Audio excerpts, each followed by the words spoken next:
Astaghfirullah. Bismillahirrahmanirrahim. Assalamualaikum warahmatullahi wabarakatuh. Bismillah wassalatu wassalamu ala rasulillah wa ala alihi wa sahbihi wa mawalah wa la hawla wa la quwata illa billahi wa ba'du. Qala Allahu azza wa jalla ya ayyuhalladzina amanu taqullaha haqqa tuqatih wa la tamutunna illa wa antum muslimun, amma ba'du. Alhamdulillah, di siang hari ini walaupun cuaca cukup menyengat, tapi tidak mengurangi semangat untuk thalabul ilmi. Salawat dan salam adalah kita hadiahkan pada Rasul kita Nabi besar Muhammad sallallahu alaihi wa ala alihi wasallam. Kita lanjutkan kajian kitab Tauhid dan kita masuk pada bab ke-23, bab maja'a anna ba'dha hadhil ummah ta'budul awthan. Realita bahwa sebagian umat Islam ada yang masih menyembah berhala. Bab ini dibuat oleh pengarang untuk membantah bahwa kesyirikan itu sudah berlalu. Menyembah berhala itu sudah tidak zaman lagi. Padahal para penyembah berhala itu masih ada sampai hari ini. Makanya dalam bab ini ingin menjelaskan bahwa masih ada sebagian umat Islam yang mereka menyembah berhala. Nanti kita uraikan dalil-dalilnya. Ma'asyiral muslimat yang dimuliakan Allah Subhanahu wa taala, di sini ada beberapa dalil dari Al-Qur'an dan juga hadis-hadis Nabi sallallahu alaihi wasallam yang menunjukkan realita bahwa sebagian umat Islam ada yang masih menyembah berhala. Dalil yang pertama, surah An-Nisa ayat 51. Allah Subhanahu wa taala berfirman, "Alam tara ilal ladzina utu nasiban minal kitabi yu'minuna bil jibti wa taghut wa yaquluna lil ladzina kafaru haula'i ahda minal ladzina amanu sabila." Apakah kamu tidak memperhatikan orang-orang yang diberi sebagian dari kitab? Maksudnya di sini orang-orang Yahudi. Mereka percaya kepada jibti dan taghut. Apa itu jibti dan apa itu taghut nanti ada pembahasannya. Mereka mengatakan kepada orang-orang kafir musyrik Mekah bahwa mereka itu lebih benar daripada orang-orang yang beriman. Surah An-Nisa ayat 51 ini ada asbab nuzulnya. Jadi asbab nuzulnya begini. Dahulu di zaman jahiliyah, zaman Nabi sallallahu alaihi wasallam, ada seorang Yahudi namanya Huyai ibn Akhtab dan Ka'ab ibn Ashraf. Huyai ibn Akhtab ini ma'ruf, dia adalah mertua Nabi sebenarnya, karena putrinya menikah dengan Nabi. Akan tetapi Huyai ibn Akhtab ini terbunuh pada perang ketika Nabi Shallallahu Alaihi Wasallam menyerang Bani Quraidah. Yang ingin saya kisahkan adalah berkaitan dengan ayat. Jadi semasa hidupnya Huyai ibn Akhtab ini dan Ka'ab ibn Ashraf, dua-duanya Yahudi, dan dua-duanya sangat memusuhi Nabi, tidak suka dengan kedatangan Rasul ke kota Madinah. Jadi Huyai ibn Akhtab dan Ka'ab ibn Ashraf ini keluar ke Mekah dengan beberapa orang-orang Yahudi untuk mengompori orang-orang kafir Quraisy dalam rangka menyerang Nabi Shallallahu Alaihi Wasallam. Maka kedua tokoh Yahudi ini kemudian akhirnya singgah di rumahnya Abi Sufyan, dan Abi Sufyan ini ma'ruf tokoh dari tokoh-tokoh Quraisy gitu ya. Ketika kedatangan Huyai ibn Akhtab dan juga Ka'ab ibn Ashraf, dan keduanya pembesar Yahudi, tentu Abi Sufyan sangat memuliakan keduanya. Setelah berbincang-bincang dengan Abi Sufyan kehendak mereka untuk perang dan melawan Rasul, maka kemudian mereka pun keliling ke rumah-rumah orang-orang Quraisy. Maka ahlu Mekah berkata kepada Huyai ibn Akhtab dan Ka'ab ibn Ashraf serta orang-orang Yahudi yang bersamanya, innakum ahlu kitabin wa Muhammadun sallallahu alaihi wasallam sahibu kitabin, fala na'man an yakuna hadha maqran minkum. Kata orang-orang Mekah ini, kafir Quraisy, ngomong sama Huyai ibn Akhtab dan Ka'ab ibn Ashraf ini, kalian orang-orang Yahudi, bukankah kalian adalah ahlu kitab yang diserahi kitab, dan juga Muhammad sallallahu alaihi wasallam adalah pemilik kitab, maksudnya Al-Quran. Maka kami tidak akan merasa aman, jangan-jangan kalian ini sekongkol dengan Muhammad, hendak membuat makar kepada kami. Akhirnya kemudian Huyai ibn Akhtab dan Ka'ab ibn Ashraf memastikan bahwa mereka berdua tidak sekongkol dengan Rasul, tidak ada hubung kait. Yang ada justru keduanya membenci Rasul dan mengajak orang Quraisy untuk kerjasama menyerang Nabi. Setelah kemudian diyakinkan oleh Huyai ibn Akhtab dan Ka'ab ibn Ashraf, barulah orang-orang Mekah percaya. Akhirnya kemudian mereka pun datang ke rumah Abi Sufyan kembali.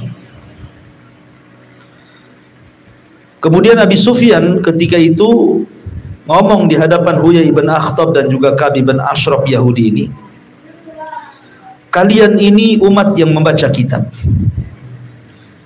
dan kalian tahu kami orang-orang Mekah ini ummiyun, tidak bisa baca tulis, sehingga kami tidak mengetahui mana lebih selamat agama kami ataukah agama si Muhammad itu.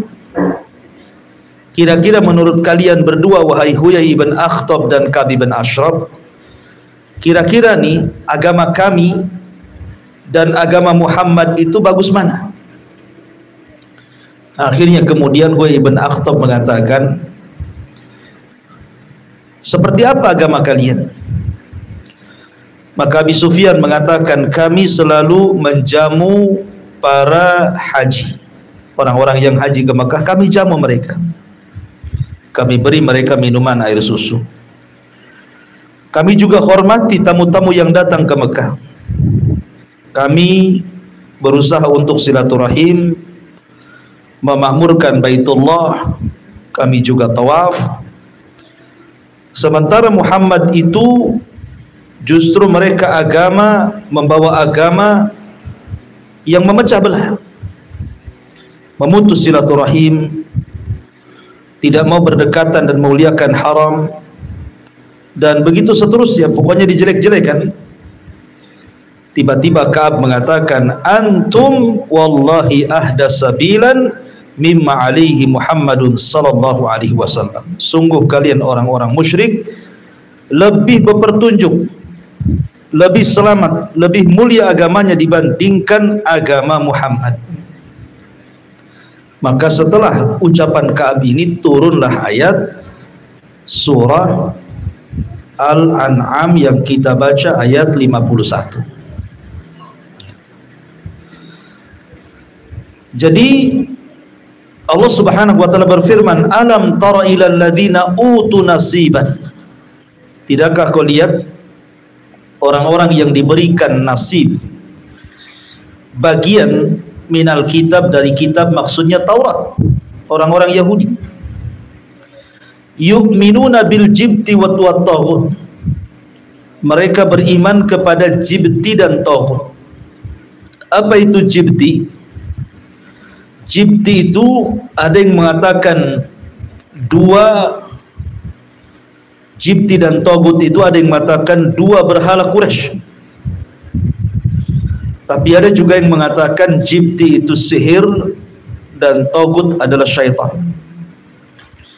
Ada juga yang mengatakan jibti itu berhala dan taghut adalah syaitan. Artinya bahwa orang-orang Yahudi ini, mereka paham bahwa agama Rasul itu lebih berpetunjuk karena ada kemiripan dengan mereka. Tetapi karena kebencian mereka ke dalam Islam, kebencian mereka kepada Nabi sallallahu alaihi wasallam, sehingga mereka menutup-nutupi kebenaran. Mereka tutup kebenaran Rasul sallallahu alaihi wasallam, tiba-tiba memuji orang-orang musyrik. Bahkan mereka rela sujud kepada berhala-berhala orang musyrik hanya untuk supaya orang-orang musyrik bergabung menyerang Nabi. Makanya orang-orang Yahudi seperti itu. Mereka rela beriman dengan agamanya orang-orang musyrik, menyembah berhala mereka, yang penting orang-orang musyrik bergabung dengan mereka menyerang Nabi. Kalimat yu'minuna bil jibti wa taghut menunjukkan orang-orang Yahudi tidak punya kepedulian untuk memberantas kesyirikan. Jadi orang Yahudi itu tidak punya kepedulian, mau syirik mau tidak, nggak peduli. Bahkan untuk kepentingan mereka, mereka malah melakukan kesyirikan. Mereka rela menyembah berhala-berhala orang-orang musyrik Arab. Ini satu dalil pendalilan surah An-Nisa ayat 51.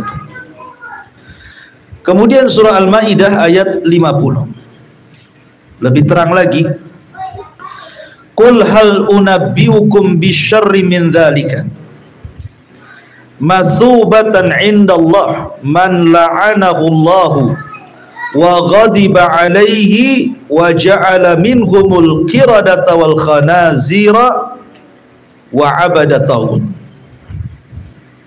Katakanlah wahai Muhammad, apakah kalian mau aku beritakan tentang orang-orang yang balasannya lebih buruk daripada orang-orang fasik?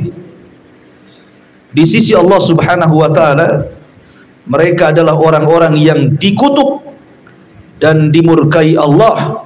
Di antara mereka ada yang dijadikan kera dan babi, dan orang-orang yang menyembah taghut.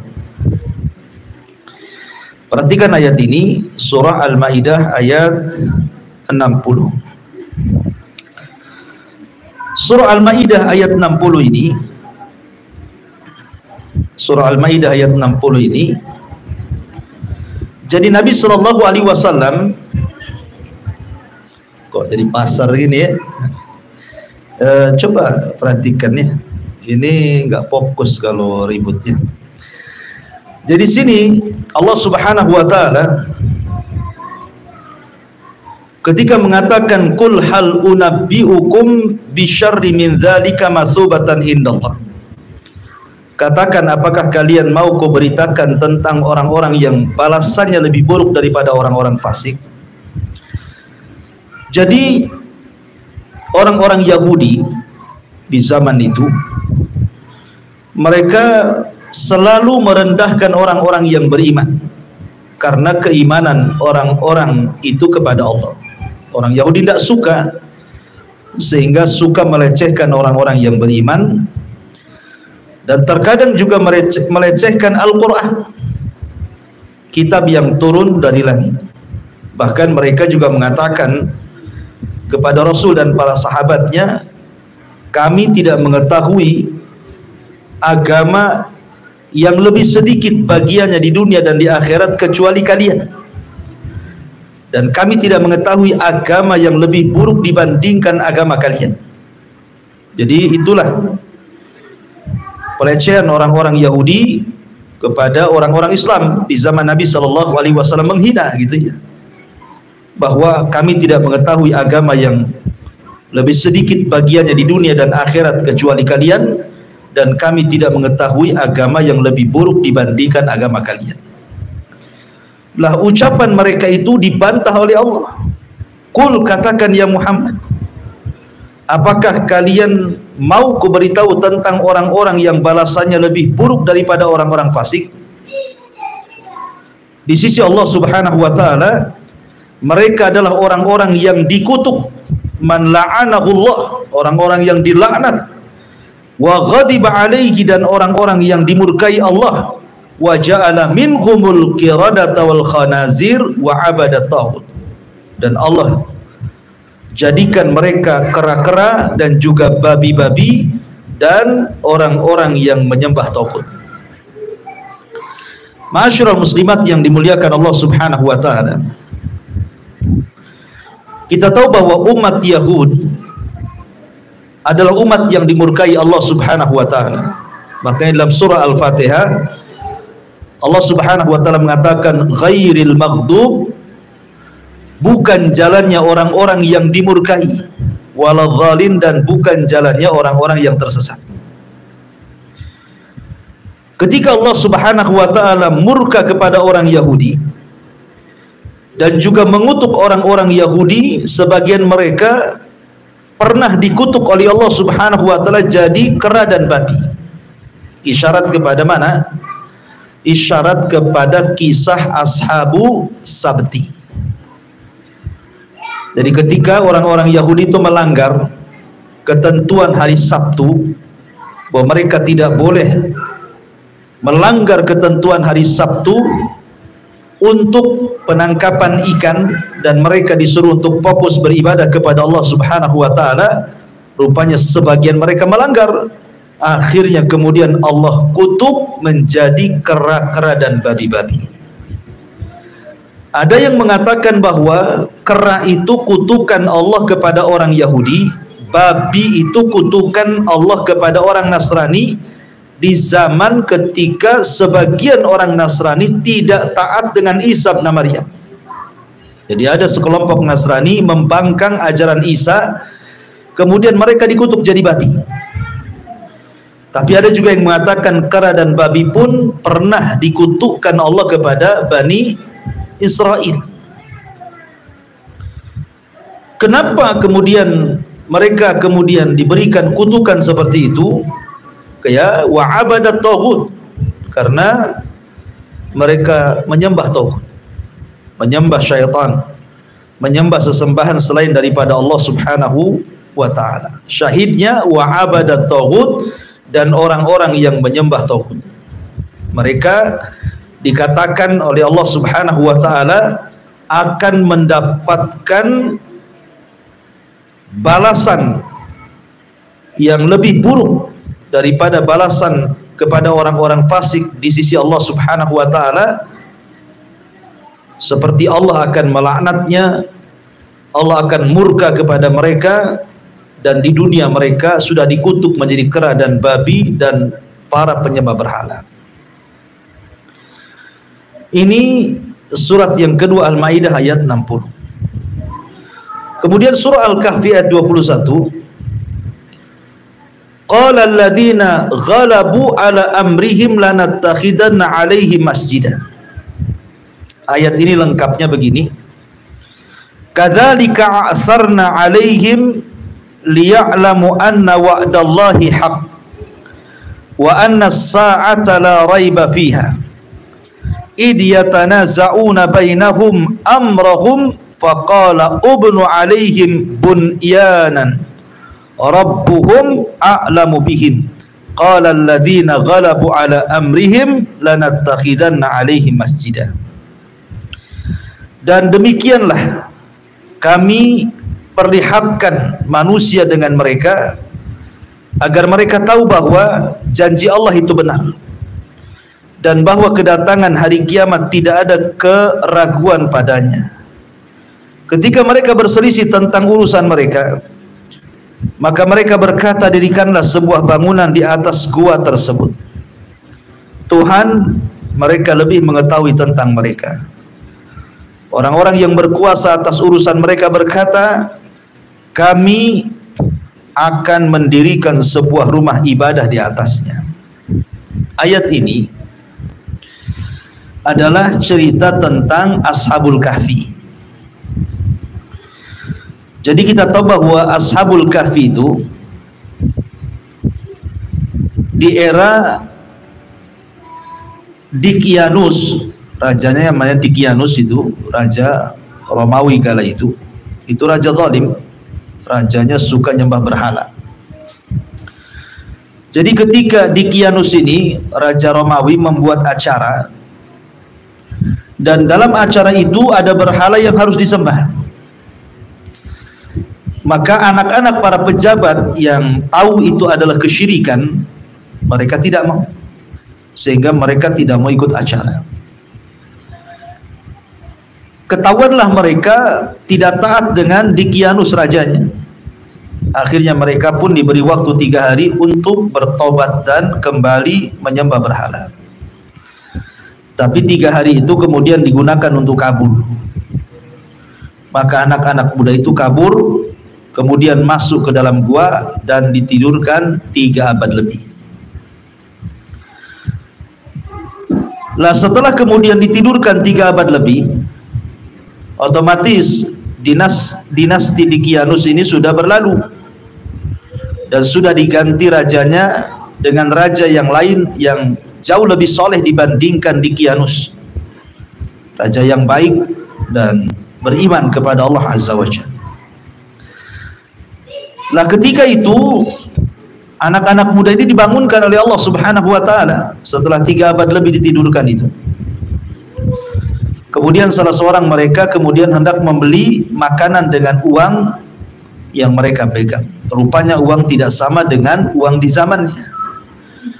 Akhirnya kemudian orang-orang pun penasaran. Akhirnya kemudian orang-orang pun datang ke gua dan mereka sangat meyakini bahwa anak-anak muda itu adalah anak-anak muda yang pernah hidup di zaman dinasti Dicyanus 3 abad yang silam. Lah ketika terjadi perselisihan di zaman itu tentang apakah manusia akan dikumpulkan di padang mahsyar, apakah manusia akan dibangkitkan di kuburan-kuburan mereka, maka terjadi perselisihan pendapat di antara mereka itu. Maka Allah Subhanahu wa taala hendak menjawab bahwa kebangkitan itu hak adanya, pengumpulan manusia di padang mahsyar itu hak adanya. Kemudian diperlihatkan keajaiban Ashabul Kahfi yang mereka ditidurkan 3 abad kemudian dibangkitkan. Artinya bahwa tidak ada yang mustahil bagi Allah untuk membangkitkan di kubur-kuburan mereka. Di dunia saja Allah Maha Kuasa membangkitkan orang yang tertidur selama 3 abad.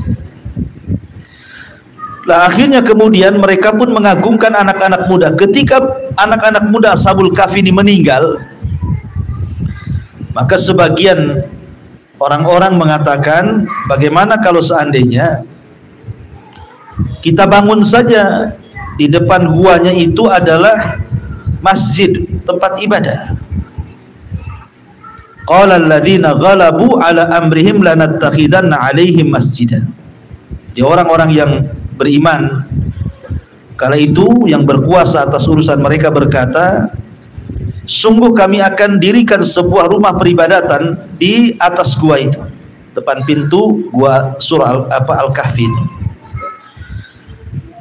Bahkan yang lainnya mengatakan seperti yang dikehendaki raja itu, justru ketika Ashabul Kahfi meninggal akan diletakkan di sebuah peti dari emas sebagai penghormatan. Tetapi sebagian yang lain tidak setuju, karena bagaimanapun manusia diciptakan dari tanah dan harus kembali kepada tanah, tidak boleh dimumikan dalam sebuah kotak emas. Kemudian yang lain mengatakan, bagaimana kalau kita tutup saja guanya, sudah kita serahkan perkaranya kepada Allah Azza wa Jalla.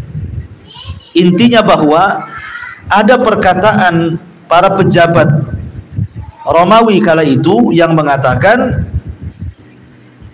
lanattakhidanna 'alaihim masjid, kita buat masjid saja di depan gua Al-Kahfi itu, ya.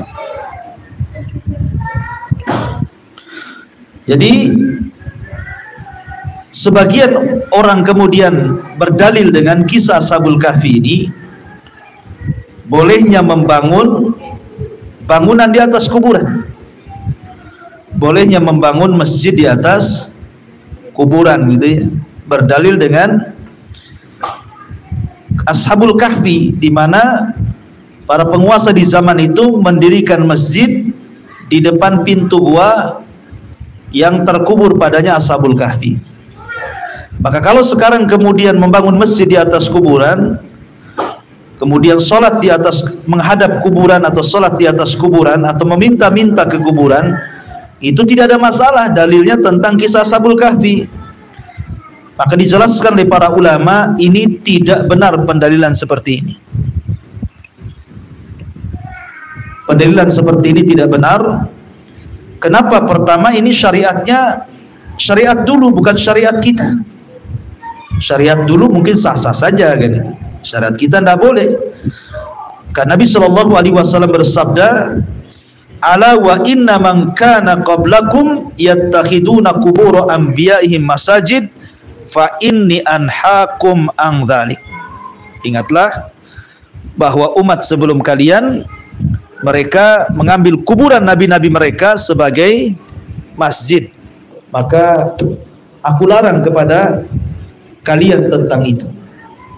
Dan juga hadis Nabi Shallallahu Alaihi Wasallam, la'anallahu al-yahud wan nasara ittakhadhu qubur anbiya'ihim masajid. Laknat Allah kepada orang-orang Yahudi yang telah mengambil kuburan-kuburan nabi mereka dijadikan masjid.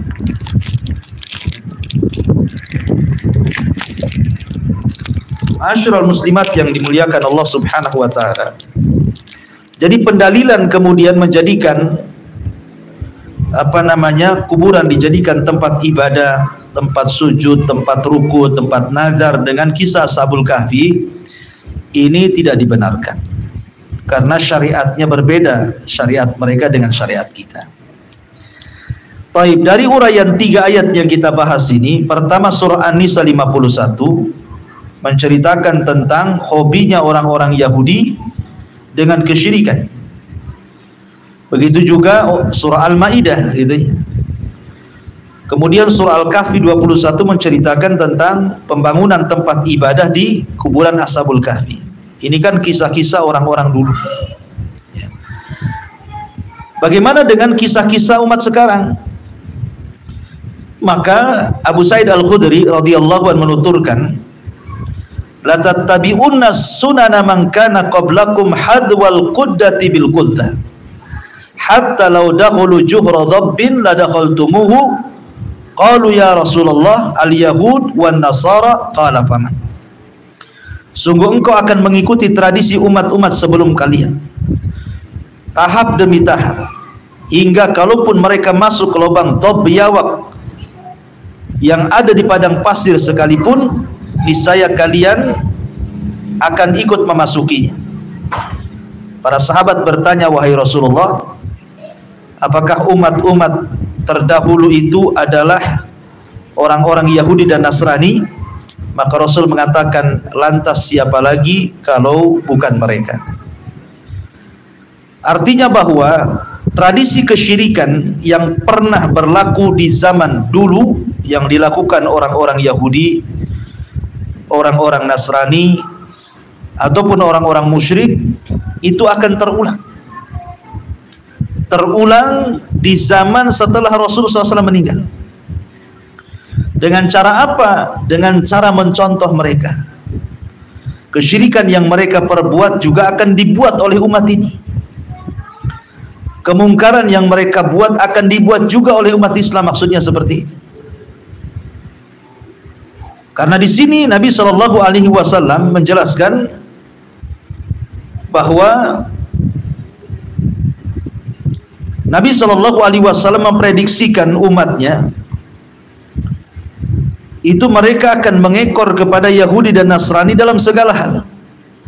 Sampai-sampai membahasakan dengan kalimat, sekalipun seandainya mereka masuk ke lubang biawak, padang pasir yang dalam, yang gelap, yang berliku itu, pasti kalian akan ikut di belakangnya, sejengkal demi sejengkal, sehasta demi sehasta, dan kalau kurang boleh jadi sekilo demi sekilo, semil demi semil, dan begitu seterusnya.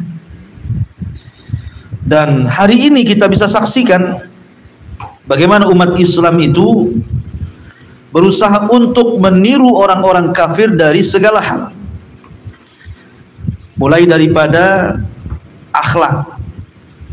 Kaum muslimin banyak meniru akhlaknya orang-orang kafir, akhlak-akhlak yang buruk, kebiasaan-kebiasaan yang buruk yang menyelisih syariat Islam. Seperti umpamanya perayaan tertentu, seperti ulang tahun anak gitu ya. Bahkan yang sudah tua saja buat ulang tahun tuh, ya kan? 1 tahun mau mati itu masih juga niup lilin, panjang umurnya. Rupanya setelah setahun pendek pula umurnya. Jadi ada sampai kepada acara-acara seperti itu ikut-ikut pula tuh, ya, dengan cara-cara orang-orang Yahudi dan Nasrani. Ataupun dari segi pakaian, banyak kemudian orang-orang Islam itu meniru pakaiannya orang-orang Yahudi dan Nasrani yang membuka aurat ke sana kemari. Cara makanan tanpa mempedulikan halal dan haram gitu ya.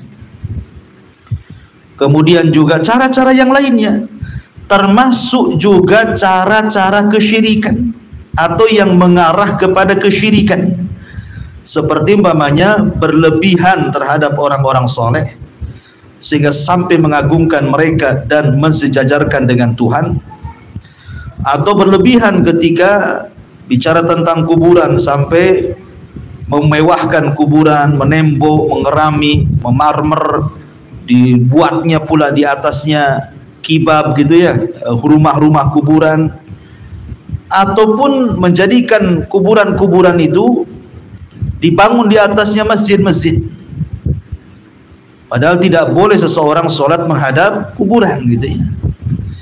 Lah ini kan perkara-perkara ini pada awalnya adalah perbuatan orang-orang terdahulu dari kalangan orang-orang kafir Yahudi dan Nasrani. Itulah makanya mu'allif pengarang membuat bab realita bahwa sebagian umat Islam ada yang masih menyembah berhala. Kemudian juga Imam Muslim meriwayatkan dari Thauban, Nabi SAW bersabda di sini, innallaha zawa liyal arda fara'aitu masyariqaha wa magharibaha, inna ummati sayablughu mulkuha mazuya liminha wa utitu kanzaini al-ahmar wal abyad wa inni sa'altu rabbi di ummati alla yuhlika nabi sanatin bi'amatin wa alla yusallitu alaihim aduwan min siwa anfusihim fayastabiha baydatahum wa inna rabbi qala ya Muhammad idza qadaitu qada'an fa innahu la yurad wa inni a'taituka li ummatika alla uhlikahum bisanatin bi'amatin wa alla usallita alaihim aduwan min siwa anfusihim fayastabiha baydatahum walau ijtama alaihi min man biaqtari hatta yakuna ba'duhum yuhliku ba'dan wa yasbi ba'duhum ba'dan. Allah membentangkan bumi kepadaku sehingga aku bisa melihat bagian timur dan bagian barat. Sesungguhnya diraih umatku, sesungguhnya akan diraih oleh umatku seluas belahan bumi yang dibentangkan kepada. Jadi ini mukjizat Nabi, Bu. Rasul itu tidak pernah ke arah timur, barat, utara, selatan dan begitu seterusnya. Tidak pernah Rasul sampai ke ujung-ujung selatan, ujung utara, ujung barat, ujung timur, tidak pernah. Ya. Nabi SAW itu hidup di Mekah selama 53 tahun, kemudian sisanya hidup di Madinah selama 10 tahun. Itulah Rasul hanya tinggal di 2 kota itu. Lebihnya mungkin perjalanan Isra Mi'raj ataupun safar ke Syam dan Yaman dalam rangka berdagang, atau mungkin ya peperangan ke beberapa tempat, Uhud, Hunain, Mu'tah dan begitu seterusnya. Tapi kalau ke ujung-ujung dunia itu Rasul tidak pernah, ya. Karena memang kendaraan juga tidak memungkinkan hari itu. Kalau sekarang mungkinlah pakai pesawat kan sebentar-sebentar. Tetapi Nabi SAW diperlihatkan Allah gulung bumi itu seolah-olah Rasul bisa melihat ujung-ujungnya, selatannya, utaranya, baratnya, timurnya, ujung-ujungnya semua Rasul diperlihatkan. Kemudian Nabi SAW menceritakan kepada kita bahwa Allah membentangkan bumi kepadaku sehingga aku bisa melihat bagian timur dan barat. Sesungguhnya kekuasaan yang akan diraih umatku akan luas di belahan bumi yang dibentangkan kepadaku. Aku telah diberi 2 pembendaraan, yaitu merah dan putih, maksudnya Kisra dan Kaisar, Kisra dan Romawi. Aku memohon kepada Rabbku agar umatku tidak dibinasakan dengan paceklik yang berkepanjangan, dan jangan sampai mereka dikuasai oleh musuh yang bukan dari golongan mereka sendiri, sehingga musuh itu akan merampas negeri mereka. Kemudian Allah berfirman, wahai Muhammad, sesungguhnya jika aku menetapkan sebuah putusan, maka keputusan itu tidak bisa dirubah lagi. Aku akan memberi sesuatu untuk umatmu, yaitu aku tidak akan membinasakan mereka dengan paceklik yang berkepanjangan, dan aku juga tidak akan membuat musuh selain golongan mereka menguasai mereka sehingga musuh itu akan merampas negeri-negeri mereka. Musuh-musuh itu tidak akan binasa, atau musuh-musuh itu tidak akan bisa melakukan sekalipun mereka berkumpul dari segala penjuru dunia untuk memerangi umatmu, sampai umatmu itu saling menghancurkan dan menawan satu dengan yang lainnya. Ma'asyiral muslimat yang dimuliakan Allah Azza wa Jalla, apa syahidnya di sini? Syahidnya adalah di mana Nabi SAW menjelaskan bahwa kedatangan Rasul itu rahmatan lil alamin, rahmat bagi segenap alam. Kalau dulu, Bu, umat-umat dulu, umat para nabi, mereka membangkang kepada nabinya, maka akan datang azab kepada umatnya dan akan dihancurkan serta diluluh lantakkan, bahkan sebagiannya tidak akan tersisa kecuali rata dengan tanah. Seperti kaum Ad tidak tersisa, itu diazab oleh Allah. Kaum Tsamud tidak tersisa, diazab oleh Allah. Kaum Nuh tidak tersisa, diazab oleh Allah. Kaum Sodom tidak tersisa, diazab oleh Allah. Jadi kalau kaum-kaum terdahulu melakukan kesyirikan kepada Allah, membangkang nabinya, datang azab. Tapi Nabi SAW rahmatan lil alamin, datang sebagai rahmat. Walaupun banyak orang yang menyekutukan Allah, melakukan kekufuran, melakukan penyimpangan kepada sunnah Rasul, tetapi tidak akan dikirim azab seperti azab yang pernah dikirim sebelumnya kepada para nabi dan rasul. Sehingga bukan berarti tidak ada kesyirikan, karena kalau tidak ada kesyirikan kan otomatis tidak ada azab. Bukan berarti tidak ada azab itu karena tidak ada kesyirikan. Tidak ada azab itu maka karena kedatangan Rasul itu membawa rahmat. walaupun sebagian umatnya menyimpang melakukan kesyirikan itu, tetap tidak akan disentuh azab, karena di sini janji Allah Subhanahu wa taala gitu ya, tidak akan menghancurkan atau membuat mereka pacaklik dan begitu seterusnya. Tetapi intinya kesyirikan itu akan tetap ada sampai hari ini.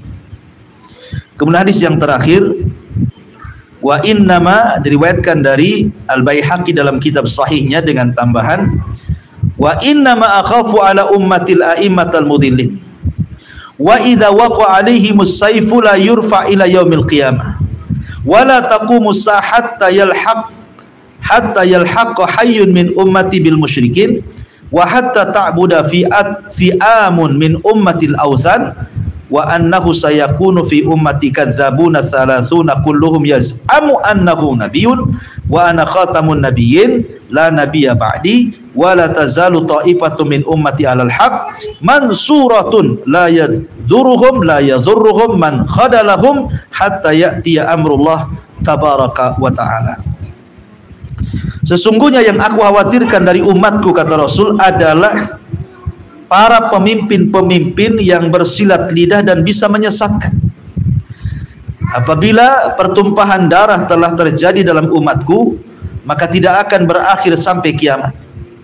Hari kiamat itu tidak akan terjadi sampai kaum dari umatku, maksudnya umat Islam, mengikuti orang-orang musyrik dan sekelompok dari umatku menyembah berhala. Lihat, Nabi SAW mengatakan akan ada umat Islam, mereka melakukan kesyirikan dan mereka menyembah berhala. Ini ucapan Nabi. Masing-masing mereka mengaku bahwa dirinya adalah Nabi. Akulah Nabi yang terakhir, tidak ada Nabi lagi yang diutus oleh Allah setelahku. Akan senantiasa ada sekelompok dari umatku yang membela kebenaran dan mendapatkan pertolongan. Mereka tidak digoyahkan dengan orang-orang yang menghinakan mereka sampai datang keputusan Allah tabaraka wa ta'ala. Intinya bahwa hadis ini menjelaskan bahwa kesyirikan itu akan ada, karena juga ucapan Rasul bahwa umatnya nanti akan terjerumus dalam kesyirikan. Yang kedua juga fakta di lapangan, kan masih banyak orang yang melakukan kesyirikan, masih banyak orang yang cinta dengan dukun-dukun, dengan bomo-bomo, dengan paranormal, dengan tukang sihir, masih suka datang kepada mereka, bertanya kepada mereka, masih memelihara jimat-jimat baik berupa aki atau yang sejenisnya, masih percaya dengan tatoyur, dengan hal-hal yang membawa sial dan untung, masih percaya dengan ada hari baik, ada hari tak baik, ada bulan baik, ada bulan tak baik, ada tahun baik, ada tahun tak baik. Pokoknya umat ini tidak mungkin lepas dari kesyirikan.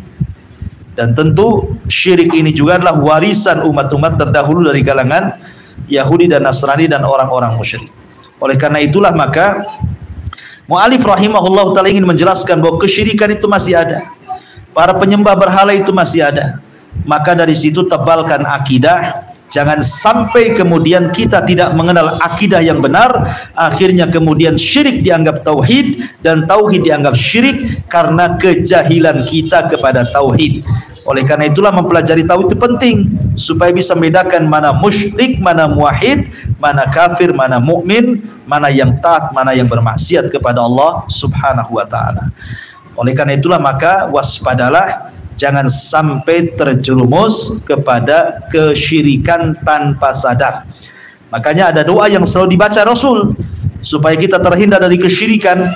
Allahumma inni a'udzubika an nusyrika bika wa ana a'lam wa a'udzubika bima la a'lam. Aku berlindung kepada Allah dari kesyirikan yang saya ketahui, dan aku berlindung dari kesyirikan yang aku tidak ketahui. Wallahu a'lam. Karena makin ramai di belakangnya, maka sampai di sini kajiannya.